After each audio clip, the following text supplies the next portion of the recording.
En la ville de Caréole vivait un seigneur qui à son roi était entièrement dévoué. Il avait pour épouse une magnifique femme dont tous les hommes louaient la beauté. Cette femme mit au monde une fille qui combla le seigneur de bonheur, jusqu'à ce jour maudit où le roi eut pour l'épouse du seigneur un énorme coup de cœur. Mais elle se refusa à lui, elle l'implorait. N'était-elle pas mariée à son plus fidèle sujet?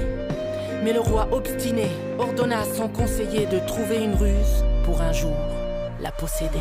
À l'enfant qui a vu ce qu'il n'aurait jamais dû, qui a ainsi perdu son insouciance,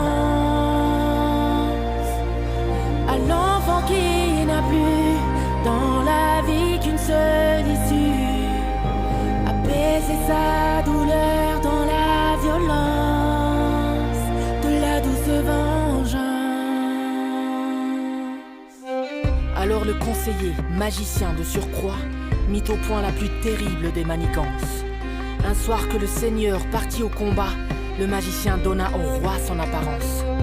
Les portes du château s'ouvrirent au roi, et l'épouse, le prenant pour son mari, les mains en toute innocence. Mais l'enfant comprit que son père, il n'était pas. Alors elle hurla au monde sa souffrance. À l'enfant qui a vu ce qu'il n'aurait jamais dû, qui a ainsi perdu son insouciance,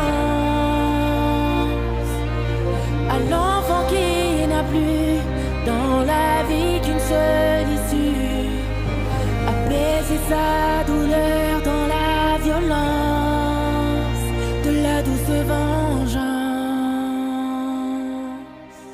Cette nuit-là, le seigneur mourut au combat. Son épouse ne se remit jamais de cette forfaiture. Uther Pendragon était le nom de ce roi, et de cette union illégitime naquit un fils, Arthur.